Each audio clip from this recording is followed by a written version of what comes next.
You've heard the expression being thrown under a bus? Well, one state lawmaker figuratively did it to himself. People are gathering here at Mitchell Park to protest the California Supreme Court's decision to uphold Prop 8's ban on same-sex marriage. A paraplegic is walking again, and doctors are calling it a miracle.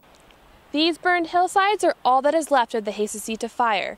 Fire investigators now know what sparked the flames. Thanks, Sam. More money means more classes and more teaching, instruction. How would we have accomplished this without the fee increase, Angela? Critics and sponsors of stem cell research have a lot to talk about this week. President Obama has decided to reverse Bush's decision on putting the issue on the back burner. Over the last couple of years, hundreds have gotten sick or worse from contamination of food in the United States. These scorch marks are the latest signs of a hate-motivated crime here at the United Church of Christ. A loophole in the recently passed federal stimulus plan could benefit illegal immigrants. The Treasury Secretary is testifying to support President Obama's nearly $3.6 trillion budget plan for 2010. Hello and welcome to this edition of CPTV. I'm DeAnna Reed. Over 200 homes were damaged in the Jesucita fire. For one couple, their home was completely destroyed, and they're not going to rebuild. Sid and Harriet Eckert are just one of the families who lost it all. I'm sad. I'm grieving, because your home is where your heart is. The Jesucita fire destroyed 78 houses in Santa Barbara and forced 30,000 people to evacuate. With only 10 minutes to evacuate, the Eckerts had no time to grab the essentials or even any of their keepsakes. We didn't take anything. We didn't take anything, not even a change of underwear. I took him.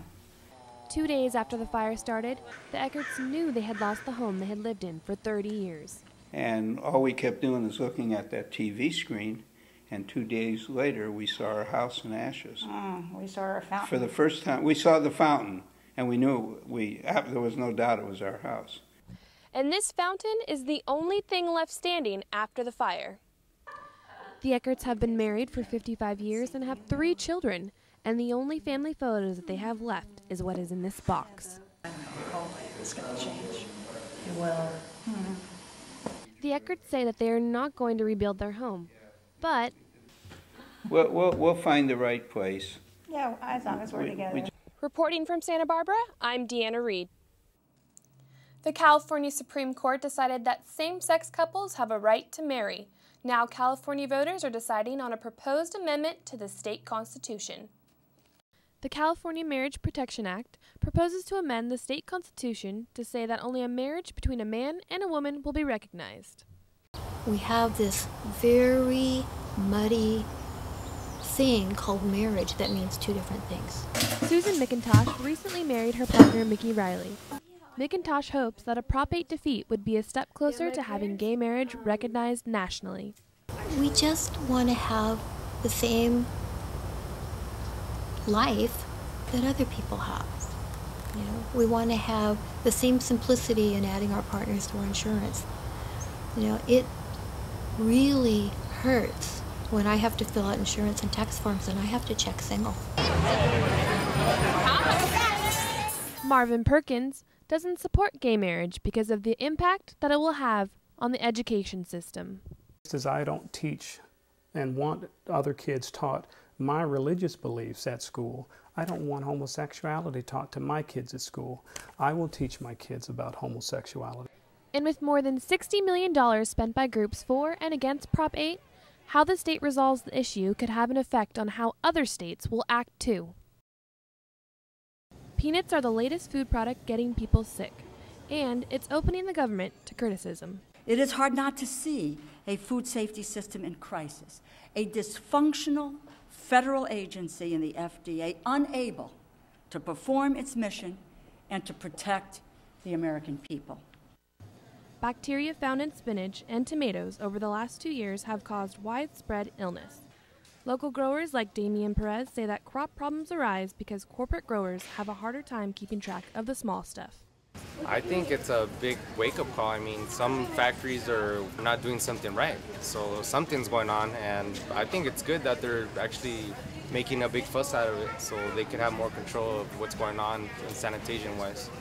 Recalled food means lost profits for growers, but not for one local farmer. No, actually did better because they didn't want to buy anything from the store, so they would buy everything out here. Now one congresswoman is proposing a law to protect food supplies and people. I'm introducing the Food Safety Modernization Act to separate food safety regulation from drug and device approvals, and to restore, in my view, the balance that has been long missing at the Department of Health and Human Services.